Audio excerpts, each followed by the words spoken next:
নমস্কার বন্ধুরা, নমিতা রান্নাঘর আপনাদের সকলকে স্বাগত জানাই। আজকে আমরা আপনাদের জন্য যে রেসিপিটি নিয়ে এসেছি সেটি হলো ডিম ভাপা। চলুন এবার আমরা দেখে নিই। দেখুন বন্ধুরা, আজকের রেসিপির জন্য যে যে উপকরণ লাগবে সেগুলো হলো, এখানে আমরা নিয়ে নিয়েছি ডিমটাকে সেদ্ধ করে হাফ করে কেটে নিয়েছি, আর নিয়ে নিয়েছি সাদা সর্ষে, এখানে আছে জিরে, কাঁচা লঙ্কা, ধনেপাতা কুচি আর আদা আদা সর্ষে এগুলো আমরা মিক্সিতে ভালো করে পেস্ট করে নেবো। চলুন আমরা পেস্ট করে নিই, তারপর আপনাদের দেখাবো। দেখুন বন্ধুরা, আমরা একটা আলাদা পাত্র নিয়ে নিয়েছি আর আমরা মিক্সিতে পেস্ট করে নিয়েছিলাম, সেই পেস্টটা এবার এর মধ্যে ঢেলে দেবো।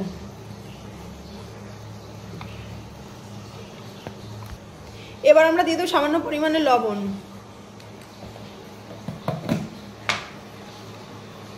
আর দিয়ে দেবো সামান্য পরিমাণে হলুদ গুঁড়ো,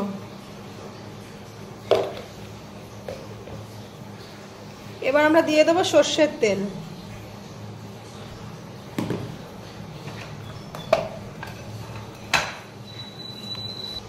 এবার আমরা এর মধ্যে দিয়ে দেবো ভাজা মশলা,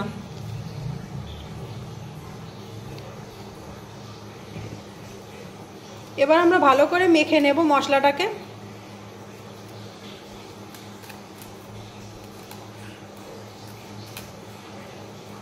দেখুন বন্ধুরা, মশলাটা আমাদের মাখা হয়ে গেছে। এবার আমরা এর মধ্যে দিয়ে দেব ডিমটা, ডিমটা আমরা একটু হালকা হলুদ মাখিয়ে দেব।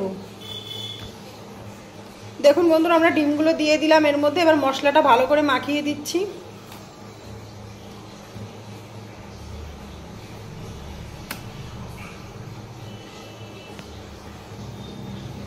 আমাদের ডিমগুলো দেওয়া হয়ে গেছে। এবার আমরা এর উপর দিয়ে দেবো ধনেপাতা কুচি,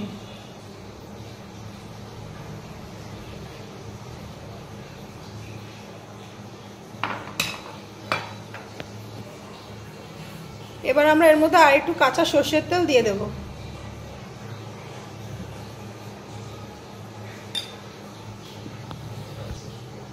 এবার আমরা এটাকে একটা ঢাকনা দিয়ে ঢেকে দেব। দেখুন বন্ধুরা, আমরা গ্যাসটা ধরিয়ে আগে থেকে আমরা জলটা ফুটতে দিয়ে দিয়েছিলাম, কেননা ডিমটা আমরা ভাপিয়ে নেব। এবার এর মধ্যে আমরা টিফিন বাটিটা বসিয়ে দেব। চলুন বন্ধুরা, 15 মিনিট পর আমি আপনাদের দেখাবো। আমাদের 15 মিনিট হয়ে গেছে। এবার আমরা এটা ঢাকনাটা খুলে নেব। দেখুন বন্ধুরা, আমরা ঢাকনাটা খুলে দিয়েছি। এবার আমরা একটা নামিয়ে নেব। চলুন আমরা নামিয়ে নিই, তারপরে দেখাচ্ছি।